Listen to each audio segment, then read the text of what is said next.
Chapter 15. Luke sat up, checking his arms to make sure she hadn't broken anything. "You're lying," the girl said, but she made no effort to tackle him again. She crouched, looking puzzled for a few moments. Then she grinned. "I got it! You're another one. Great code word. I'll have to think about using that for the rally." Now it was Luke's turn to squint in confusion. The girl giggled. You're another shadow child, right?" Shadow? Luke wondered why his brain seemed to be slowing down. Was it just because she seemed several miles ahead of him? "That's not the term you use?" she asked. "I thought shadow child was universal, but an illegal, someone whose parents broke population law 3903, a third." I Luke couldn't bring himself to confess. He'd broken so many taboos today, leaving the house, standing in the open yard, talking to a stranger. Why did one more violation matter? "You can say it," the girl coaxed. "I'm a third child. Why should there be anything wrong with that?" Luke was spared having to answer her because she suddenly sprang to her feet, exclaiming, "Oh no, the alarm!" She raced down the hall and around the corner. Luke followed to find her jerking open a closet door, then punching buttons on a panel of colored lights. Too late. Drat! She ran to a phone, Luke following breathlessly. She dialed.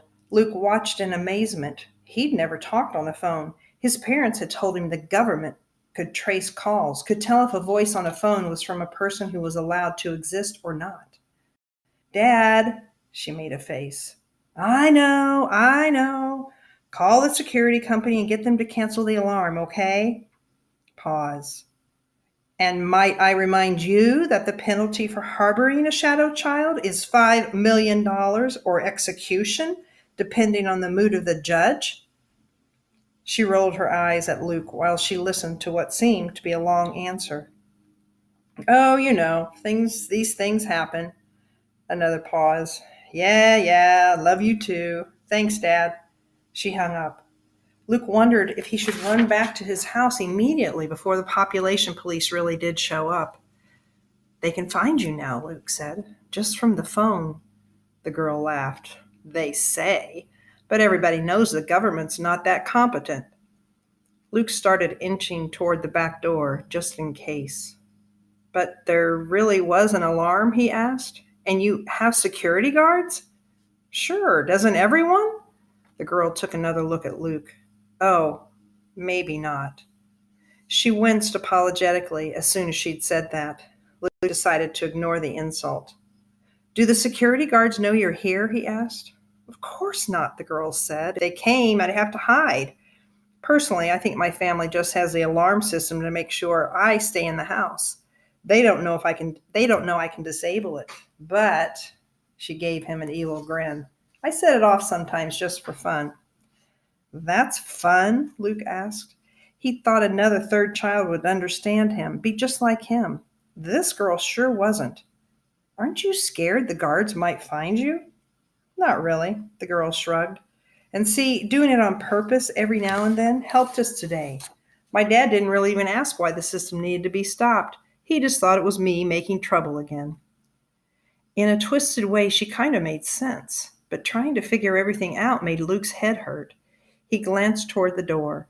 If he could just get safely home, he'd never complain about being bored again.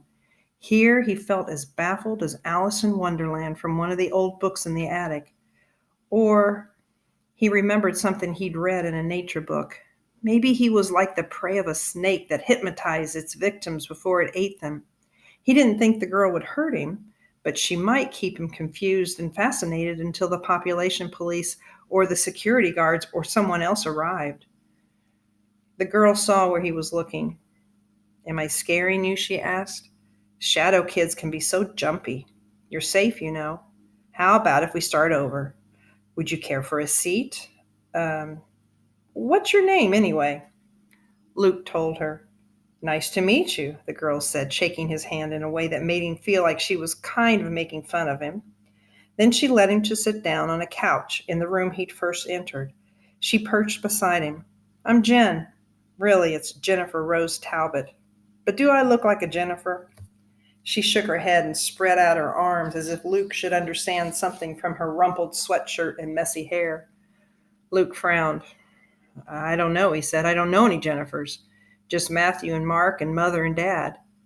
He knew his parents' real names were Edna and Harlan, but he wondered if he shouldn't keep that secret, just in case. Probably he shouldn't have even mentioned Matthew and Mark, but he was surprised into it, thinking suddenly about how there was a world full of people outside his house, with a world full of different names he'd never heard of. The girl said. Then I have to explain. A Jennifer's supposed to be like really girly and prissy. So the joke's on Mom. She wanted some frilly little girl she could put in lacy dresses and sit in the corner like a doll. She paused. Are Matthew and Mark your older brothers? Luke nodded. So you've never met anyone outside your immediate family? Luke shook his head no. Jen looked so amazed he felt he had to defend himself. And you have? He asked, with almost the same taunting voice he sometimes used with Mark. Well, yeah, she said. But you're a third child, too, Luke protested. A shadow child, right? He suddenly felt like it might be easy to cry if he let himself. All his life he'd been told he couldn't do everything Matthew and Mark did because he was the third child. But if Jen could go about freely, it didn't make sense. Had his parents lied? Don't you have to hide? He asked. Sure, Jen said, mostly. But my parents are very good at bribery, and so am I. She grinned wickedly. Then she squinted at Luke. How did you know I was a third child? How did you know I was here? Luke told her. Somehow it seemed important to start with the woods coming down, so it turned into a very long story. Jen interrupted frequently with questions and comments. So you've never been away from your house except to go to your backyard or barn? You've stayed inside for 6 months? And, gosh, you really must hate these houses, huh? And then when he got to the part about seeing her face in the window, she bit her lip. My dad would kill me if he knew I'd done that. But the mirrors were messed up, and Carlos bet me I didn't even know what the weather was outside, and... Huh? Luke said. Mirrors? Carlos? Jen waved away his questions. Luke Garner, she announced solemnly, you have come to the right place. Forget that hiding like a mole stuff. I'm your ticket out.